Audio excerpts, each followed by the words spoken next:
नमस्कार दोस्तों, कैसे हो आप सभी। स्वागत है आप सभी का आपके अपने YouTube channel skill educational tips में।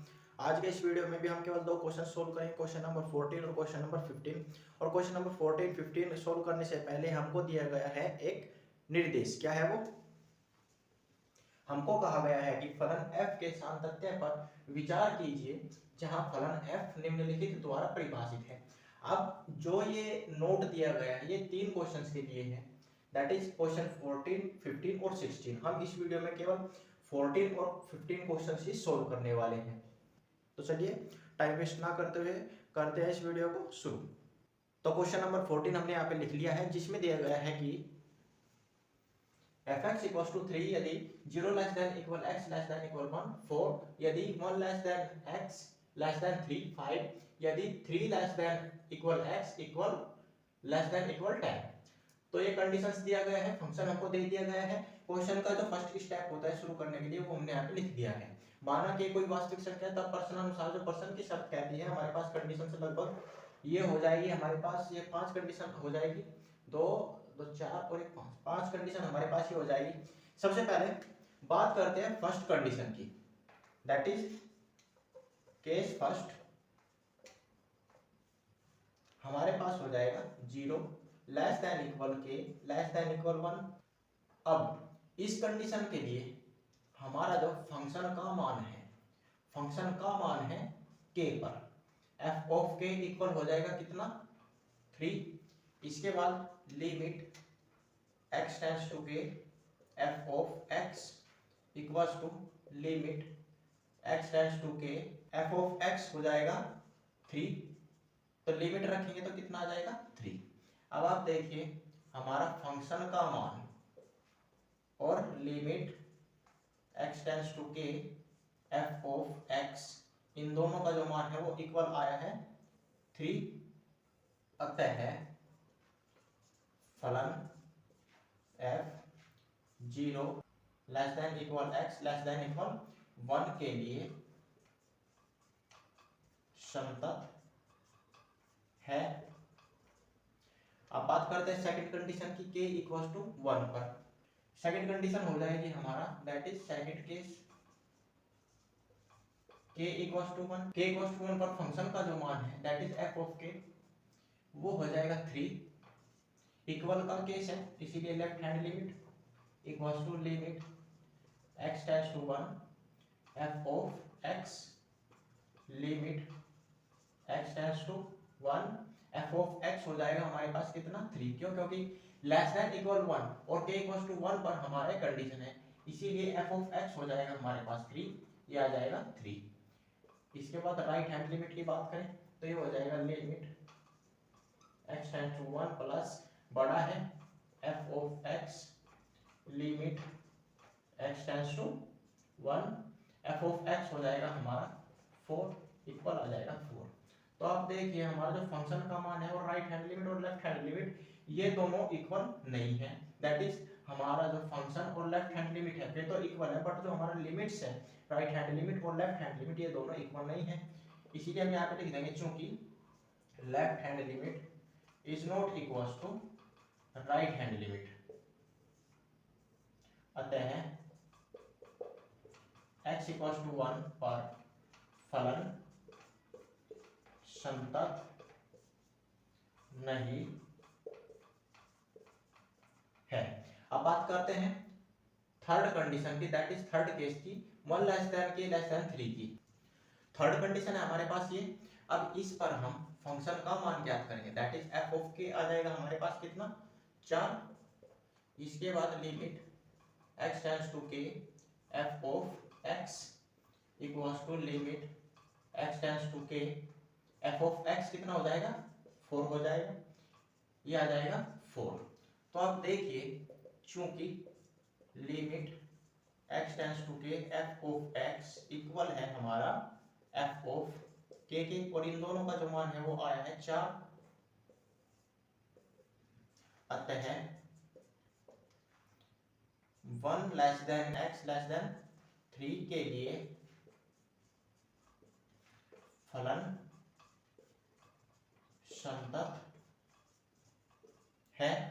अब बात करते हैं फोर्थ केस की, दैट इज कंडीशन 4 हो जाएगी हमारे पास k इक्वल्स टू 3 पर। अब k इक्वल्स टू 3 की अगर हम बात करें तो सबसे पहले हम k इक्वल्स टू 3 पर दैट इज f ऑफ 3 में हम फंक्शन का मान ज्ञात करेंगे जो आ जाएगा हमारे पास 4।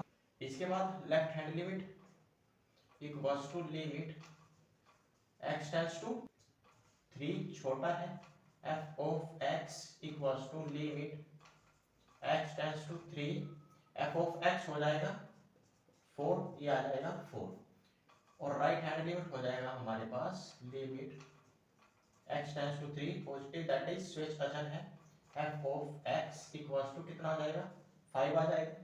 अब आपको ध्यान से समझना है कि हमारा जो लेफ्ट हैंड लिमिट है वो इक्वल नहीं है राइट हैंड लिमिट के, और जब लेफ्ट हैंड लिमिट और राइट हैंड लिमिट का मान इक्वल नहीं होता है तो हम लिख देते हैं कि अतः फलन f x इक्वल्स टू 3 पर संतत नहीं है। समझ आया? अब बात करते हैं लास्ट कंडीशन की 3 लेस देन इक्वल के लेस देन इक्वल 10 की। फिफ्थ कंडीशन है हमारे पास ये। अब इस पर हम जो हमारा फंक्शन का मान है that is f of k वो ज्ञात करेंगे। ये कितना आ जाएगा 3 less than equal x less than equal 10 कितना है 5 है, ये आ जाएगा 5। इसके बाद limit x tends to k f of x equals to हो जाएगा limit x tends to k f of x हो जाएगा हमारे पास 5, ये आ जाएगा 5।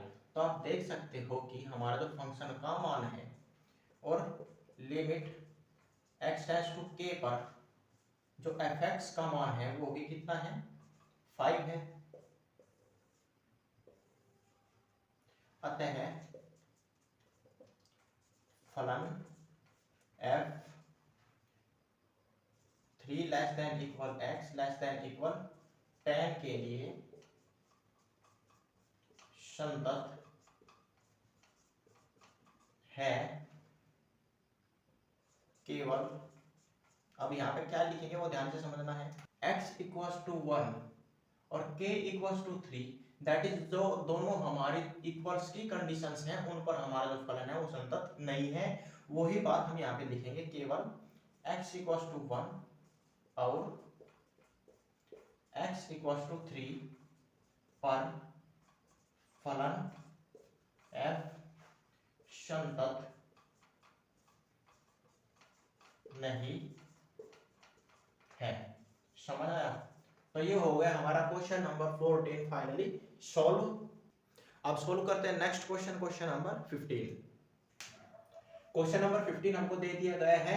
अब जो हमारा फर्स्ट स्टेप होता है वो हमने यहाँ पे लिख लिया है, माना कि कोई वास्तविक संख्या है तब पर्सन की जो शर्त है उसके अकॉर्डिंग हमने क्वेश्चन को कर दिया है चेंज। कंडीशंस हो जाएगा k लेस देन 0 या k इक्वल्स टू 0 या 0 less than equal k less than equal 1 या फिर k इक्वल 1 या फिर k ग्रेटर देन 1। तो हमारा टोटल मिला के यहाँ पे 5 कंडीशंस तैयार हो चुका है। अब सबसे पहले बात करेंगे हम फर्स्ट कंडीशन की k लेस देन 0 की। केस फर्स्ट की बात करें तो ये हो जाएगा k लेस देन 0। अब k लेस देन 0 पर हमारा जो फंक्शन का मान होगा f ऑफ k ये हो जाएगा हमारे पास कितना 2x, x की जगह k रखेंगे तो आ जाएगा 2k। इसके बाद limit x tends to k f of x equals to limit x tends to k f of x हो जाएगा 2x, लिमिट रखेंगे तो आ जाएगा 2k, क्योंकि f ऑफ k इक्वल है limit x tends to k f of x के, और इन दोनों का मान है 2k।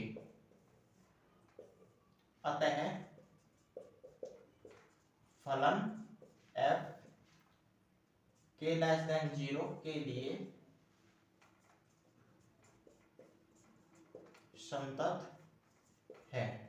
सेकंड कंडीशन है जो हमारी k इक्वल्स टू 0, उस पर हमारा जो k equals to 0 that is f of k equals to है 0, तो फंक्शन का मान हो जाएगा हमारे पास 0 आएगा। केस इक्वल का है इसीलिए left hand limit equals to limit x tends to 0 f of x कितना है, ये है हमारे पास 2x, limit x tends to 0 2x limit रखेंगे तो ये भी कितना हो जाएगा 0। राइट हैंड लिमिट की बात करें तो ये हो जाएगा limit x tends to 0 f of x equals to limit x tends to 0 f of x हो जाएगा हमारे पास कितना 0। लिमिट रखेंगे तो भी कितना रहेगा 0 ही रहेगा। अब आप देख सकते हो चूंकि लेफ्ट हैंड लिमिट और राइट हैंड लिमिट और limit k equals to 0 that is x equals to 0 पर जो हमारा फंक्शन का मान है f ऑफ 0 वो भी कितना है 0 है। अतः x इक्वल्स टू 0 पर फलन f संतत है। अब बात करते हैं थर्ड कंडीशन की।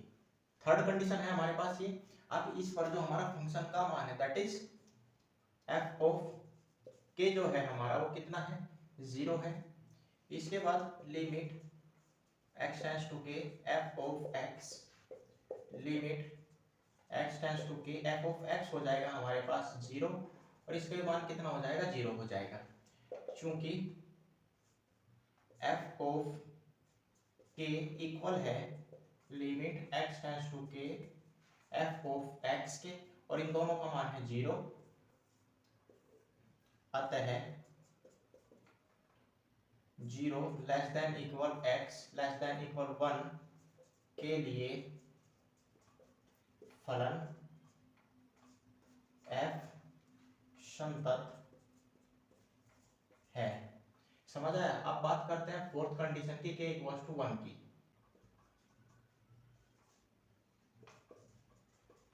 k इक्वल्स टू 1 पर जो हमारा फंक्शन का मान है वो कितना होगा वो हो जाएगा 0। इसके बाद जो हमारा लेफ्ट हैंड लिमिट होगा limit x tends to 1 f of x equals to limit x tends to 1 fx कितना हो जाएगा 0 और ये कितना हो जाएगा लिमिट रखने के बाद भी 0 ही आएगा। अगर बात करें राइट हैंड लिमिट की equals to limit x tends to 1 positive का साइन ये दर्शाता है कि ये हमारा राइट हैंड लिमिट है और बड़ा है।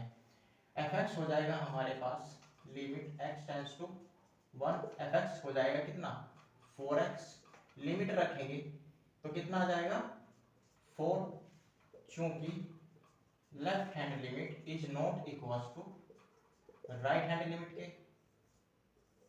अतः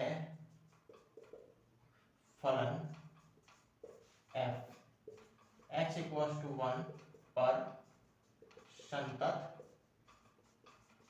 नहीं है। अब बात करते हैं लास्ट कंडीशन की k ग्रेटर देन 1 के लिए। लास्ट केस है हमारे पास fifth case k greater than 1। अब इसमें करना क्या है देखिएगा जरा ध्यान से। हमारा जो k ग्रेटर देन 1 है सबसे पहले हम इस पे भी फंक्शन का मान ज्ञात करेंगे। फंक्शन का मान हो जाएगा कितना 4x और x की जगह k रखेंगे तो आ जाएगा 4k। इसके बाद limit x tends to k f of x equals to limit x tends to k f of x हो जाएगा हमारे पास 4x लिमिट रखेंगे तो आ जाएगा 4k। अब चूंकि limit x tends to k f of x equal है हमारा f ऑफ k के और इन दोनों का जो मान है वो कितना है वो है 4k। अतः x ग्रेटर देन 1 के लिए फलन f संतत है। इस प्रकार